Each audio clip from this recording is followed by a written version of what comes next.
अब अंडेदानी कैसे पता चलता है हमें? अगर आपका रेगुलर साइकिल है और आपको अपनी टाइम के टाइम पीरियड्स आ रहे हैं तो आपको इस चीज़ के लिए परेशान होने की जरूरत नहीं है। एक खातून जो हर महीने ब्लीड कर रही है, जिसको रेगुलर ठीक तरीके से पीरियड्स आ रहे हैं, इसका मतलब है कि उसका अंडा ठीक बन रहा है। उसके लिए आप परेशान होना छोड़ दें और ये मत सोचें कि शायद मेरे जो अंडेदानी है वो ठीक तरह से काम नहीं करी और अगर हमल नहीं हो रहा तो उसका रीजन अंडे का ना बनना है। तो ज्यादातर चांसेस ये हैं कि अंडे ठीक तरीके से बन रहे हैं।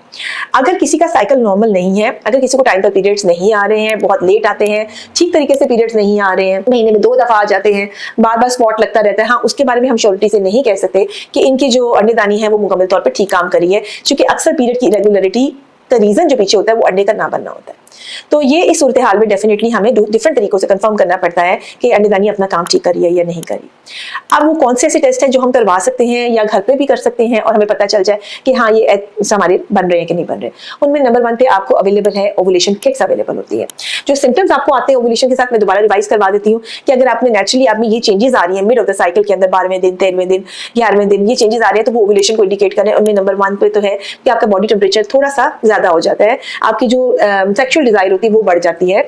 तीसरी बात यह है कि आपके जो सिक्रीशंस है वो चेंज होना शुरू हो जाती हैं, वो बहुत ज्यादा थिन हो जाती हैं, वो एग वाइट की तरह हो जाती हैं, ज्यादा हो जाती हैं, यानी कहने की वेटनेस जो है ना वो बढ़ना शुरू हो जाती है। तो ये भी एक चीज इंडिकेट कर रही होती है कि अच्छा ओवुलेशन डेज आ गए। अब अगर इसको आपने और मजीद कंफर्म करना हो तो ओवुलेशन किट्स अवेलेबल है मार्केट में, आप उससे भी कंफर्म कर सकते हैं। इसके अलावा डे 21 पे भी एक टेस्ट कराया जाता है जो कि मैं यूजुअली रिकमेंड नहीं करती हूँ, लेकिन मैं कहती हूँ कि इस हद तक भी अगर आप टेस्ट करवा लें कि यहाँ तक भी आपको पता चल जाए तो ये चीज भी ओवुलेशन को कंफर्म कर देती है।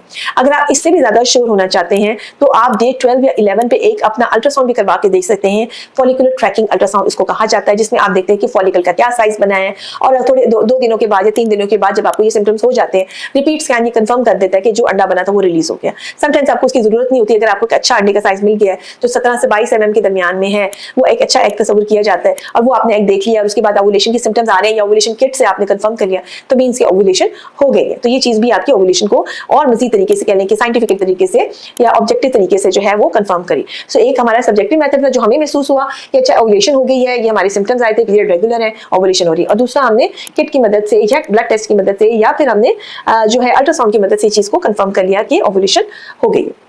ठीक है, सो ये मेथड्स आती हैं। अब वो पेशेंट जिनके अंदर साइकिल की बहुत ज्यादा इरेगुलरिटी है, उनके अंदर रियल चैलेंज होता है कि हमने कैसे पता करना है कि उनका डे ऑफ ओवुलेशन क्या है, यानी पीरियड का साइकिल उन लोगों का लंबा है लेकिन स्टिल रेगुलर है।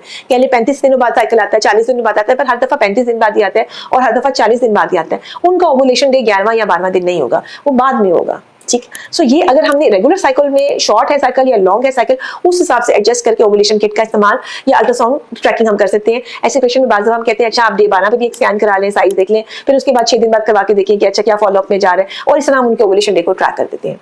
तो यहाँ से हमें पता चल जाता है। और जिनका साइकिल बहुत ही इरेगुलर होता है वो क्लियरली ये इंडिकेट कर रहा होता है कि हाँ जो या बिल्कुल ही पीरियड्स नहीं आ रहे, तो वो क्लियरली इंडिकेट कर रहा होता है कि यहाँ पर जो अंडेदानी है वो अपना काम ठीक तरीके से नहीं करी है। और ये वो पेशेंट्स होते हैं जिनको डेफिनेटली कुछ मेडिसिन की जरूरत होती है ताकि उनकी जो अंडेदानी है वो ठीक तरह से काम करना शुरू कर दे और उनके पीरियड्स रेगुलर हो जाए।